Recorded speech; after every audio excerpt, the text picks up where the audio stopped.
नमस्ते। नालंदा स्कूल के इस वीडियो के अंदर आपका हार्दिक स्वागत है। हम कोशिका के ऊपर अध्ययन कर रहे थे।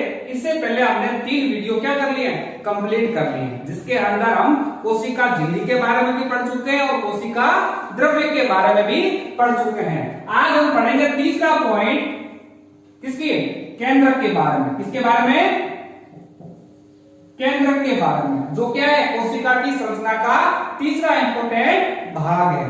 सबसे पहले पढ़ते हैं केंद्रक के बारे में। केंद्र की खोज किसने की, केंद्र की भूमिका कोशिका में कैसे होती है, इसकी संरचना किस प्रकार से होती है, इसके बारे में सर्वप्रथम बात करें तो केंद्र की खोज के बारे में।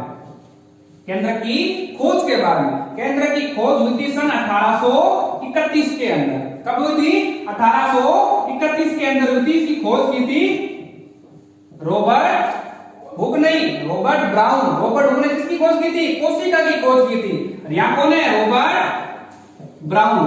रॉबर्ट ब्राउन ने सर्वप्रथम 1831 के अंदर केंद्र की क्या की थी, खोज की थी। ठीक है।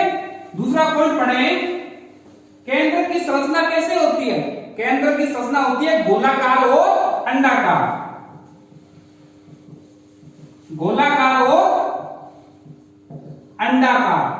जैसे देखो, आप डायग्राम में ध्यान से देखो तो आपको जो लाल लाल वाला घेरा दिखाई दे रहा है, वो लाल घेरे को क्या बोलते हैं, केंद्रक बोलते हैं। इस लाल घेरे को क्या बोलते हैं, केंद्रक बोलते हैं। उसकी आकृति कैसे होती है, गोलाकार और अंडाकार होता है। तीसरा पॉइंट, ये कहां पाया जाता है, ये कोशिका के मध्य भाग में पाया जाता है। ये कोशिका के मध्य भाग में पाया जाता है। इसको क्या लिखोगे, ये कहां पाया जाता है, कोशिका के मध्य भाग में पाया जाता है। आगे बात समझ में। चौथा इसका इंपॉर्टेंट पॉइंट है, इसे कोशिका का मस्तिष्क कहते हैं। इसे कोशिका का मस्तिष्क कहते हैं। क्या कहते हैं, कोशिका का मस्तिष्क। मस्तिष्क का मतलब क्या है, जैसे अपने शरीर का सारा एक्टिविटी कौन करता है, मस्तिष्क करता है, दिमाग करता है। उसी प्रकार संपूर्ण कोशिकाओं का कार्य कैसे करना है, उसका संचालन कैसे होगा, वो कौन करता है, केंद्रक करता है। कौन करता है, केंद्रक। किस कोशिका को किस प्रकार से कार्य करना है, इसका सारा डिसीजन भी कौन लेता है, केंद्रक लेता है। तो केंद्रक के हमने 4 छोटे पॉइंट पढ़े। केंद्र की खोज कब हुई, सन 1831 के अंदर, और खोज करने वाला कौन था, रॉबर्ट ब्राउन था। दूसरा, इसकी आकृति कैसी होती है, गोल और अंडाकार होती है। आकृति कैसी होती है, गोल और अंडाकार होती है। तीसरा पॉइंट, ये कोशिका के सेंटर बिंदु में पाया जाता है, मतलब कोशिका के मध्य पाया जाता है। अगर आपसे पूछ लिया जाए केंद्र कहां पाया जाता है, कोशिका के मध्य में पाया जाता है। चौथा पॉइंट, कोशिका का इसे मस्तिष्क भी कहते हैं। अगर आपसे प्रश्न आ जाए कि कोशिका का मस्तिष्क किसे कहते हैं, तो क्या बताओगे, केंद्रक। क्या बताओगे, केंद्रक बताओगे। ठीक है। अब अपने पढ़ते हैं केंद्रक को विस्तारित रूप के बारे में। केंद्र के विस्तारित रूप की बात करें तो केंद्रक को कुल 4 भागों में डिवाइडेड किया है, मतलब तो 4 पार्ट बनाए हैं ताकि हम केंद्र को आसानी से समझ सकें। पहले इस डायग्राम से देखते हैं कि केंद्र के 4 पार्ट कौन से हैं। सबसे पहले केंद्र की बात करें, इसमें पहला पॉइंट होता है केंद्रक झिल्ली। पहला पॉइंट क्या है, केंद्रक झिल्ली। ठीक है। और दूसरा पॉइंट इसके अंदर आता है केंद्रक द्रव्य। दूसरा पॉइंट कैसा होता है, केंद्रक द्रव्य। और तीसरा पॉइंट कौन सा होता है, केंद्रिका। कौन सा होता है, केंद्रिका। और लास्ट चौथा पॉइंट होता है गुणसूत्र, क्रोमोसोम बोलते हैं। तो क्या बोलते हैं, क्रोमोसोम बोलते हैं। तो केंद्र के 4 इंपोर्टेंट भाग होते हैं। हम केंद्र के बारे में विस्तारित पढ़ रहे हैं। केंद्र को मुख्यतः 4 भागों में डिवाइडेड किया गया है, केंद्रक झिल्ली, केंद्रक द्रव्य, केंद्रिका और गुणसूत्र। अपने डायग्राम से पॉइंटों को इंडिकेट करते हैं कि डायग्राम के अंदर पॉइंट के अंदर कहां है। सबसे पहले देखो केंद्रक झिल्ली, जो आपको ये दिखाई दे रही है लाल कलर के बाहर जो ब्लैक ब्लैक आपको दिखाई दे रही है, ये ब्लैक ब्लैक घेरा क्या कहलाता है, केंद्रक झिल्ली कहलाता है। क्या कहलाता है, केंद्रक झिल्ली। केंद्रक झिल्ली कौन सी है, जो लाल वाला जो केंद्रक है, लाल के बाहर जो ये आपको ब्लैक कलर का घेरा दिखाई दे रहा है, इसको हम क्या बोलते हैं, केंद्रक झिल्ली बोलते हैं। ठीक है। फिर इसके बाद हम पढ़ रहे हैं केंद्रक द्रव्य। क्या बोलते हैं, केंद्रक द्रव्य। केंद्रक द्रव्य कहां होता है, इस लाल घेरे के अंदर। लाल घेरे किसको बोलते हैं, केंद्रक को बोलते हैं। और इस केंद्रक के अंदर द्रव्य भरा रहता है, इस द्रव्य को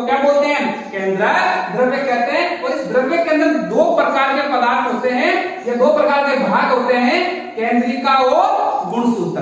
ठीक है, ये दोनों पॉइंट किसके अंदर आते हैं? केंद्रक द्रव्य के अंदर आते हैं। आई बात समझ में? अब अपने सबसे पहले बात करेंगे केंद्रक झिल्ली के बारे में कि केंद्रक झिल्ली का कार्य किस प्रकार से होता है। केंद्रक झिल्ली की अगर डेफिनेशन बनाए तो आप देखो बोर्ड से देखो क्या बताओगे कि इस केंद्रक को क्या बनाओगे? इस केंद्र को कोशिका द्रव्य से, कोशिका द्रव्य कौन सा है? डायग्राम में देख के बताओ कोशिका द्रव्य कौन सा है? जो आपको हरा हरा कलर का मैटर भरा हुआ दिखाई दे रहा है उसी को हम क्या बोलते हैं? कोशिका द्रव्य बोलते हैं। तो देखो इस कोशिका द्रव्य को कौन अलग कर रहा है? केंद्रक झिल्ली अलग कर रही है। देखो ये केंद्रक झिल्ली और ये जो लाल वाला हो गया है केंद्रक। तो अगर आपसे पूछा जाए कि केंद्र को अलग कौन कर रहा है? केंद्रक को ये केंद्रक झिल्ली इस कोशिका द्रव्य से क्या कर रही है? अलग कर रही है। तो इसकी डेफिनेशन के रूप में लिखें तो क्या लिखोगे? केंद्रक को कोशिका द्रव्य से अलग कौन करता है? केंद्रक झिल्ली करता है। कौन करता है? केंद्रक झिल्ली करता है। मतलब केंद्रक लाल वाला जो भाग है इस केंद्रक को कोशिका द्रव्य से अलग कौन करता है? केंद्रक झिल्ली करता है। आगे बात समझ में? इसके अलावा केंद्रक झिल्ली किससे मिलकर बनी होती है? इसके अंदर दूसरा पॉइंट क्या होता है? ये किससे मिलकर बनी है? ये भी किससे मिलकर बनी है? ये भी प्रोटीन और लिपिड से मिलकर बनी होती है। कौन? केंद्रक झिल्ली। तो ध्यान रखना केंद्रक झिल्ली के अंदर क्या करती है? एक तो ये केंद्रक को कोशिका द्रव्य से क्या करता है? अलग करता है। कोशिका द्रव्य से केंद्रक को अलग करने वाली झिल्ली को क्या बोलते हैं? केंद्रक झिल्ली बोलते हैं, जो हमने डायग्राम में समझा। दूसरा पॉइंट क्या होता है? ये जो केंद्रक झिल्ली होती है वो किससे मिलकर बनी होती है? प्रोटीन और लिपिड से मिलकर बनी होती है।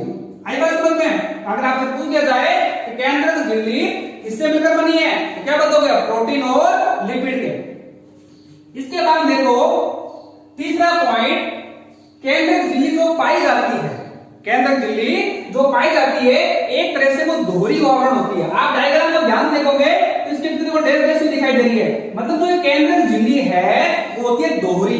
क्या होती है? दोहरी झिल्ली होती है। तो केंद्रक झिल्ली कैसी होती है? दोहरी झिल्ली होती है। ये क्या कार्य करती है? इसी दोहरी झिल्ली के अंदर ये जो केंद्रक झिल्ली भाग होती है दोहरी, इसके अंदर छोटे छोटे से छिद्र पाए जाते हैं। क्या पाए जाते हैं? छिद्र पाए जाते हैं। इन्हीं छिद्रों के माध्यम से ये जो हरे कलर वाला कोशिका द्रव्य पदार्थ है वो केंद्रक झिल्ली से होते हुए केंद्रक के अंदर चले जाते हैं। आगे बात समझ में? तो केंद्रक झिल्ली कैसी होती है? दोहरी झिल्ली होती है। ये दोहरी झिल्ली के अंदर छोटे छोटे छिद्र पाए जाते हैं जो कोशिका द्रव्य पदार्थ को आदान प्रदान करने का कार्य करते हैं। देखो आपको मैंने एक नोट्स इसके उपलब्ध करवाए थे तो उसके अंदर एक प्रश्न आया था, अगर आपको ध्यान होगा, प्रोकैरियोट्स और यूकैरियोट्स। वो प्रोकैरियोट्स जो यूकैरियोट्स है ना उसको रटने की जरूरत नहीं है। आप मेरे साथ उसको रट रहे हो, याद कर रहे हो, रटने की जरूरत नहीं है। अगर आपने यहां तक इस चीज को समझा है तो प्रोकैरियोट्स यूकैरियोट्स आपको दोनों आराम से याद हो जाएंगे। आगे बात समझ में? मैंने आपको समझाया था कि प्रोकैरियोट्स और यूकैरियोट्स जीवों में क्या बताइए अंतर। देखो वो अंतर किसके ऊपर टिका है? इसी केंद्रक झिल्ली के ऊपर टिका हुआ है। इसी केंद्रक झिल्ली के ऊपर टिका हुआ है। अपने इसको ध्यान से थोड़ा सा समझते हैं। झिल्ली के अंदर ही ये टॉपिक रिलेटेड है। हमने पढ़ा था प्रोकैरियोटिक और यूकैरियोटिक जीवों में क्या अंतर है। वो अंतर इसी केंद्रक झिल्ली के अंदर टिका हुआ है। किसके अंदर? केंद्रक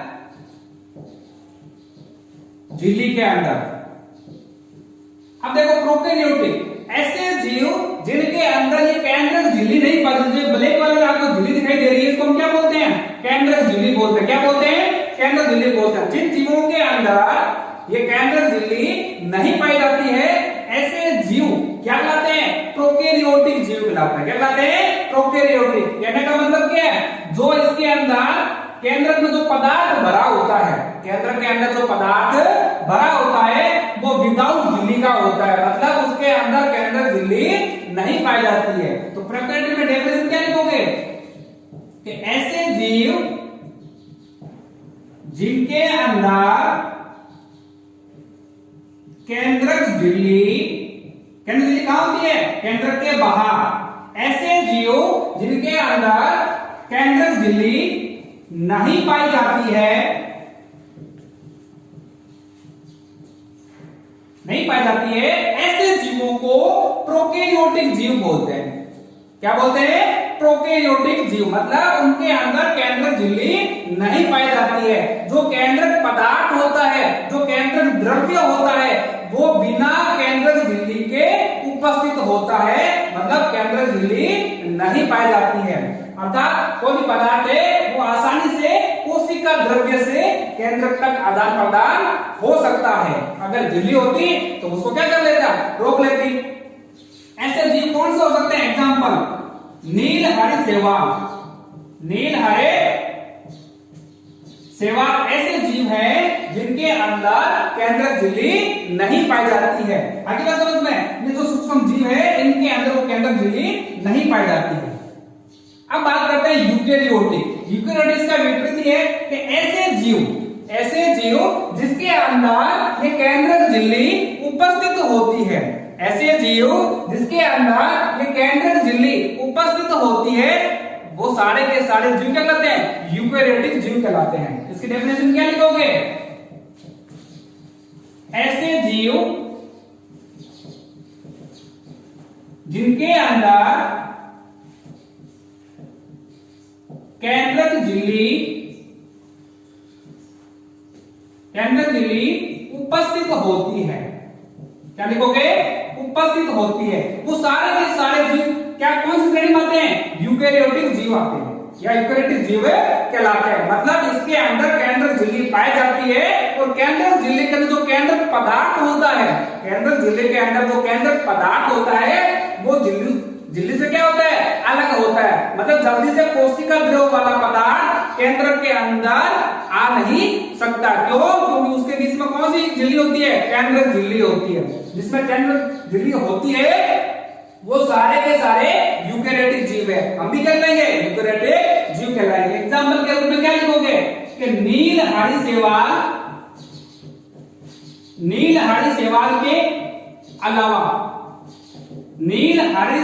के अलावा जितने भी जीव हैं वो सारे के सारे यूकेरियोटिक जीव कहलाते हैं। क्या कहलाते हैं? यूकेरियोटिक जीव कहलाते हैं, जिसमें अंदर केंद्रक झिल्ली पाई जाती है। आई बात समझ में? तो आज हमने इस वीडियो के अंदर ये पढ़ा था किसके बारे में? केंद्रक के बारे में। केंद्रक की खोज किसने की थी? रॉबर्ट ब्राउन ने। कब की थी? 1831। अगर आपसे पूछ लिए, इससे प्रश्न निकल के आएगा कि केंद्रक की आकृति कैसे होती है, केंद्रक की संरचना कैसे होती है, तो क्या बताओगे? केंद्रक की आकृति अंडाकार या गोल होती है। तीसरा पॉइंट, किसे कोशिका का मस्तिष्क कहा गया है? अगर प्रश्न बन जाए किसे कोशिका का मस्तिष्क कहा गया है तो क्या बताओगे? केंद्रक को कोशिका का मस्तिष्क कहा गया है। आई बात समझ में? इसके अलावा इसके अंदर हमने पढ़ा था कौन सा?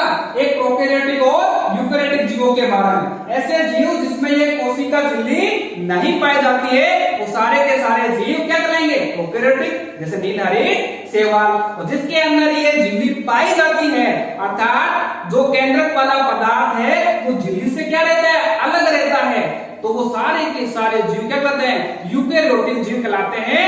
नीलहरि शैवाल के अलावा जितने भी जीव पाए जाते हैं वो सारे के सारे यूकेरियोटिक जीव कहलाते हैं।